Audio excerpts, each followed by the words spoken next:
Lawang selalu punya cara untuk membuat bulu kuduk berdiri, bahkan sebelum matahari benar-benar tenggelam. Udara dingin yang turun dari lereng Gunung Arjuno merayap masuk ke celah-celah jaket Rina, membawa aroma tanah basah dan sisa-sisa kabut yang menggantung di atas aspal jalan raya Dr. Sutomo. Di hadapannya, menjulang sebuah bangunan merah bata yang tampak seperti raksasa dari masa lalu yang terjebak di era modern. Hotel Niagara. Sebuah mahakarya arsitektur tahun 1918 yang dirancang oleh Fritz Joseph Pinedo. Namun bagi penduduk lokal, gedung ini lebih dari sekedar cagar budaya. Ia adalah kotak Pandora yang menyimpan rahasia ratusan tahun. Rina, gadis berusia 20 tahun dengan ransel hitam yang tampak terlalu berat untuk bahunya, melangkah masuk ke lobi.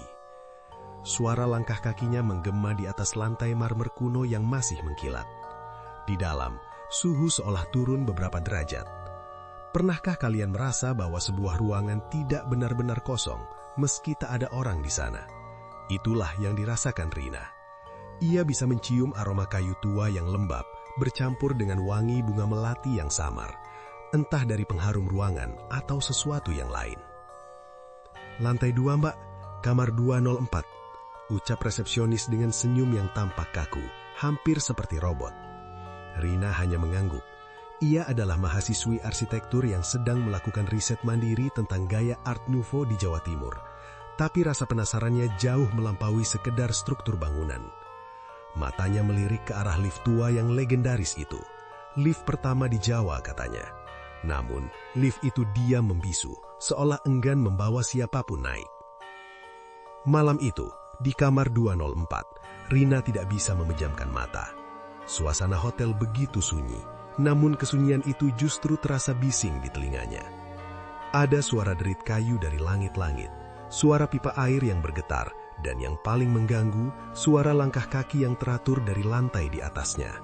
Tek, tek, tek, seperti suara sepatu hak tinggi yang berjalan mondar-mandir di atas lantai kayu. Rina mengerutkan kening. Bukankah lantai 4 dan 5 dikosongkan? Pihak manajemen bilang lantai itu sedang direnovasi sejak tahun 2000-an dan tidak disewakan untuk tamu. Didorong oleh rasa penasaran yang berbahaya, Rina keluar dari kamarnya. Ia membawa senter kecil dan ponselnya. Lorong hotel remang-remang, hanya diterangi lampu kuning redup yang sesekali berkedip. Ia menaiki tangga melingkar yang indah namun mencekam. Di lantai 3 ia sempat berhenti. Ia teringat cerita tentang Three Beautiful Ghosts, 3 noni Belanda yang sering terlihat tertawa di lorong ini. Namun, suasana di lantai 3 masih terasa hidup. Ia terus naik, menuju lantai 4. Begitu kakinya menginjak lantai 4, atmosfer berubah total. Jika di bawah udaranya dingin, di sini udaranya terasa tebal dan menyesakan. Bau debu yang pekat menusuk hidung, namun di baliknya, ada aroma parfum vanila kuno yang sangat kuat. Lantai ini benar-benar gelap. Cahaya senter Rina membelah kegelapan, menyingkap barisan pintu kamar yang tertutup rapat dengan cat yang mulai mengelupas. Ia berjalan perlahan, berusaha tidak menimbulkan suara. Namun setiap langkahnya di atas lantai kayu tua itu menghasilkan derit yang memekakkan telinga di tengah kesunyian malam. Tiba-tiba, ia berhenti. Di ujung lorong, sebuah pintu kamar terbuka sedikit.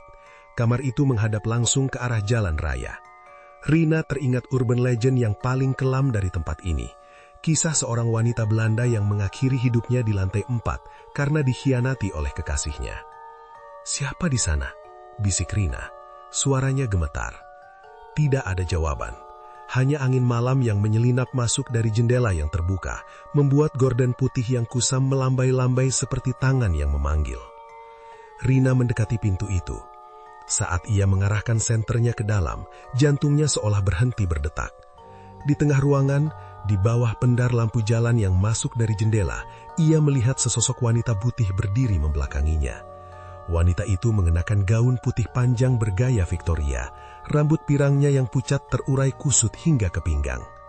Suhu di ruangan itu mendadak jatuh hingga ke titik beku. Rina bisa melihat napasnya sendiri menguap di udara. Wanita itu tidak bergerak. Namun suara tangisan lirih mulai terdengar. bukan tangisan sedu-sedan, melainkan suara rintihan yang dalam, seolah-olah ditarik dari dasar sumur yang gelap. Zij belofte me, bisik suara itu dalam bahasa Belanda yang parau. Rina ingin lari, tapi kakinya terasa terpaku pada lantai. Tiba-tiba, wanita itu memutar kepalanya, bukan tubuhnya, hanya kepalanya, berputar 180 derajat dengan suara tulang yang berderak patah. Wajahnya tidak cantik seperti dalam legenda. Kulitnya pucat kebiruan, matanya hitam legam tanpa putih mata, dan lehernya tampak memanjang dengan bekas jeratan tali yang menghitam. Sosok itu menyeringai, menampakkan deretan gigi yang runcing dan gusi yang membusuk. Ia tidak berjalan, melainkan melayang mendekat dengan gerakan yang patah-patah. Rina akhirnya berhasil menggerakkan kakinya. Ia berbalik dan berlari sekuat tenaga menuju tangga. Namun saat ia sampai di tangga, ia menyadari sesuatu yang mengerikan. Tangga yang tadinya membawanya naik, kini seolah memanjang tanpa ujung. Berapa kali pun ia menuruni anak tangga, ia tetap kembali ke lorong lantai 4 yang sama. Ia terperangkap. Di setiap pintu kamar yang ia liwati, kini terdengar suara ketukan dari dalam. Tok, tok, tok. Semakin lama semakin keras, seolah-olah ada sesuatu yang ingin keluar dari setiap kamar tersebut. Rina terduduk di pojok lorong, menutup elinganya, air mata mengalir deras. Di ujung lorong, sosok wanita itu berdiri diam, menatapnya dengan tatapan kosong yang mematikan. Tiba-tiba, suara sepatu hak tinggi itu terdengar lagi, tapi kali ini bukan 1, melainkan 3. Dari kegelapan di belakang wanita itu, muncul 2 sosok lagi dengan gaun serupa. 3 noni Belanda kini berdiri berjajar. Mereka tidak tertawa, mereka menatap Rina dengan kebencian yang murni. Salah satu dari mereka mengangkat tangannya, menunjuk ke arah Rina, lalu berbisik dalam bahasa Indonesia yang kaku. Kamu akan menjadi yang keempat. Cahaya senter Rina meredup dan mati. Kegelapan total menyelimuti lantai 4. Pagi harinya, kamar 204 ditemukan kosong. Barang-barang Rina masih tertata rapi, namun gadis itu lenyap tanpa jejak.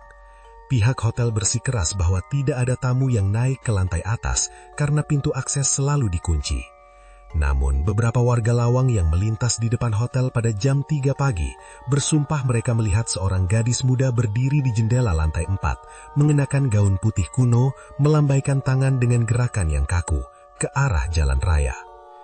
Pernahkah kalian pikir mengapa hotel-hotel tua selalu menyisakan lantai yang dikosongkan? Mungkin bukan karena renovasi, melainkan karena mereka butuh ruang untuk menyimpan tamu yang tidak pernah benar-benar pergi. Dan sekarang, Rina adalah salah satu dari mereka, menunggu tamu berikutnya yang cukup berani atau cukup bodoh untuk menaiki tangga menuju lantai 4. Ikuti terus cerita lainnya, hanya di Mistik Nusa.